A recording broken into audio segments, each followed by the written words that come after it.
안녕하세요. 책 데이트 시간입니다. 오늘 소개해드릴 책은 너무 신경 썼더니 지친다라는 책입니다. 다케다 유키지움, 정경아 옮김, 미래지향에서 나온 책입니다. 이 책은 섬세하여 스트레스를 잘 받는 사람이 섬세한 감성을 소중히 여기면서도 편하게 사는 방법을 알려주는 책입니다. 섬세한 사람이 지닌 섬세함은요, 성격상 극복해야 할 과제가 아니라요, 타고난 기질인 경우가 대부분입니다. 섬세한 사람이 편안한 마음으로 기운차게 살아가려면요, 섬세한 감성을 소중히 해야 하는데요, 몇 가지만 살펴보도록 하겠습니다. 다른 사람과 있으면 피곤하다라고 많은 세심한 사람들이 이런 고민을 합니다. 그런데요, 저마다 최적의 자극량이 있습니다.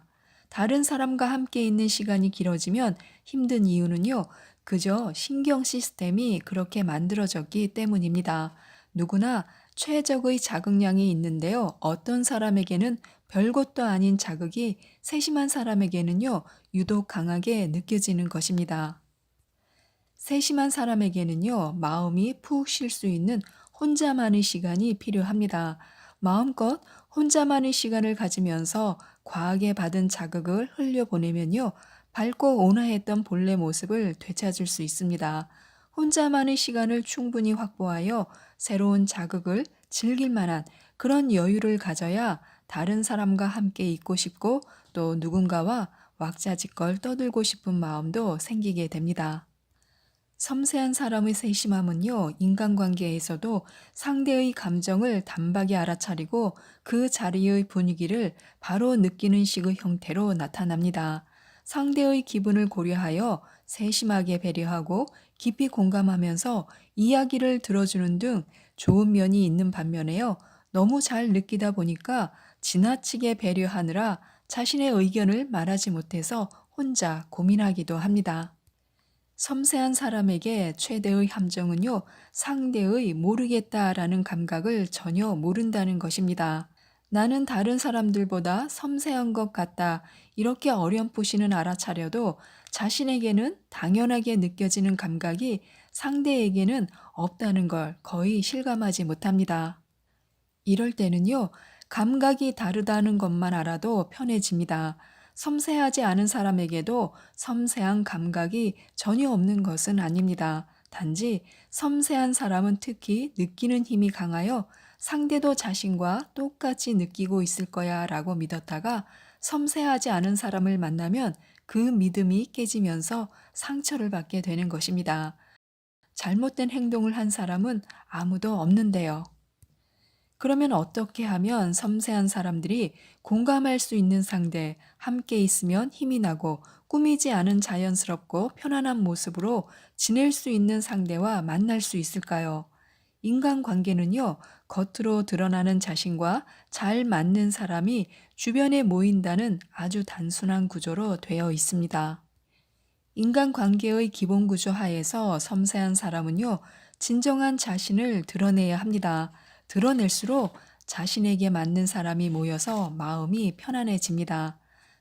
여태까지 강하게 자신을 억누르고 상대를 우선해온 사람이 자신의 의견을 말하기 시작하면요, 인간관계에 변화가 일어납니다. 감정을 얼굴에 드러내거나 의견을 말하거나 때로는 친구가 부를 때 거절함으로써 부르면 거절하지 않는 자신, 또 무엇이든 부탁하면 들어주는 자신을 좋아하던 사람이 떠나갑니다. 사람이 떠남으로써 일시적으로 고독을 느낄지도 모릅니다.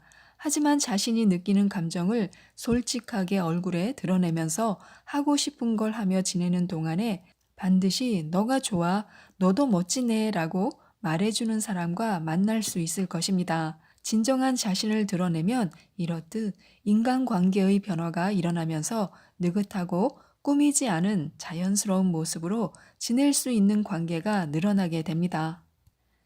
나라면 좀 더 조심해서 말할 텐데 왜 그렇게 남의 사생활에 함부로 참견하는 걸까? 쓰레기를 아무데나 버리는 사람을 보면 믿을 수가 없어. 주변 사람의 언행을 보고 배려가 없다. 어떻게 그런 행동을 할 수 있지라고 생각할 수도 있습니다. 상대의 표정과 말의 뉘앙스를 감지하거나 배려하는 것이 아주 당연한 섬세한 사람이 보기에는요, 주변 사람들은 배려가 결여된 것처럼 보입니다. 가치관과 사고방식은 저마다 다르다고 말하지만요, 섬세한 사람들은요, 그 전에 가치관과 사고방식의 토대가 되는 감각 자체의 차이에 직면하게 됩니다. 배려가 없다라는 것은요, 못됐다라는 뜻이 아닙니다. 섬세한 친구는 대화 상대에게 아주 자연스럽게 배려를 할 수 있는 사람들입니다. 그래서 배려하지 못하는 상대와 만났을 때 왜 저렇게 나대는 거지? 라고 화를 내거나 나라면 저렇게 하지 않을 텐데 어쩌면 나를 싫어하나? 라고 애태우다가 상대의 행동에 마음이 이리저리 휘둘리게 됩니다. 하지만 세상을 돌아보면요, 섬세한 사람의 아주 자연스럽게 배려하는 행위야말로 아무나 하기 힘든 고난도의 기술입니다. 배려하는 것이 서툰 상대에게 배려해 주지 않다니 어쩜 저런 사람이 있을까라고 분노하는 건 상대편의 입장에서 보자면 어이가 없는 행동일 수가 있습니다. 왜 이렇게 안하무인으로 행동하는 걸까? 왜 이런 짓을 하는 걸까? 그런 생각이 들면 왜라고 생각하기 전에 상대가 애초에 그걸 할 수 있는 사람인가라는 관점에서 상대를 관찰하는 자세가 필요합니다. 그렇구나. 배려가 서툰 사람이구나. 이쪽의 상황을 아예 알아차리지를 못하는구나.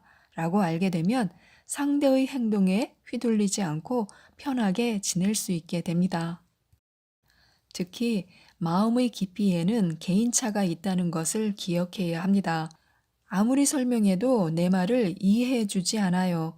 말은 주고받지만 표면적으로만 받아들일 뿐 어딘가 어긋난 느낌이에요. 섬세한 사람이 느끼는 답답함은 내 말이 전혀 통하지 않아서 생기는 위화감 같은 것입니다. 말이 통하지 않는다. 그런 느낌을 받는 이유는요, 말을 전하는 방법이 틀려서도 또 상대가 이해하려는 마음이 없어서도 아닙니다. 그저 마음의 깊이가 달라서인지도 모릅니다. 얼마나 깊게 생각하느냐, 상대의 마음을 얼마나 깊이 헤아릴 수 있느냐라는 마음의 깊이에는 개인차가 있습니다. 세상에는 애초에 깊이 생각하지 않는 사람, 상대의 이야기를 깊게 듣는 감각이 없는 사람이 있습니다. 깊이가 없음은 우열이 아니라 키가 크고 작은 것과 마찬가지로 성질이라고 생각해야 합니다. 섬세한 사람은 상대적으로 속이 깊은 편인데요. 같은 깊이로 대화를 나눌 수 있는 사람이 없다는 것은 자기가 한 말이 그대로 받아들여지지 않는다는 뜻입니다. 말이 통하지 않아서 고독하다고 느낀다면요, 자신과 같은 깊이를 가진 사람을 직접 찾아 나서는 것도 좋습니다. 섬세한 사람이 일로 소모하는 것은 몸보다도 머리입니다. 일하느라고 녹초가 되어 휴일에는 오로지 잠으로 체력을 회복합니다. 섬세한 사람에게 피곤한 건 몸이 아니라 머리인데요. 일의 절차나 메일 답신, 상사의 지시가 머리에서 떠나지 않습니다. 다음에는 이렇게 하자. 월요일에 출근하면 그 사람에게 메일을 보내고 등등 앞으로 해야 할 일을 미리 머릿속으로 계획하거나 과거에 했던 일에 관해 이렇게 했더라면 어떻게 되었을까라고 여러 가지 변수를 고려해 보는 등 늘 생각으로 머리가 꽉 차서 휴일에도 일 생각이 머리에서 떠나지 않는 사람들이 많습니다. 또한 직장에서 늘 긴장을 하며 일을 하느라 간단한 일을 해도 하루가 끝나면 녹초가 돼요 라고 말하는 사람도 있습니다. 이런 생각 피로나 긴장 피로가 있으면요, 신경이 쉬지를 못하기 때문에 피로가 풀리지 않게 됩니다. 그런데 사실 그 배경에는요, 불안이라는 것이 자리 잡고 있기 때문인 경우가 많습니다. 최대의 핵심은요, 안도감을 늘림으로써 이 생각 피로와 긴장 피로를 줄이는 것입니다. 직장에서 심기가 불편한 사람이 있으면 같은 공간에 있기만 해도 금세 지쳐버려요. 사소한 일에 불만을 터뜨리고 심한 말을 하거나 노발대발 화를 내는 사람이 있어요. 그럴 때 어떻게 하면 좋을까요? 다음의 세 가지 대책을 생각해 볼 수 있습니다. 이 사람 기분이 안 좋구나 하고 그냥 내버려 둔다. 할 수 있는 한 물리적으로 거리를 둔다. 상대의 기분보다 자신의 마음을 먼저 챙긴다.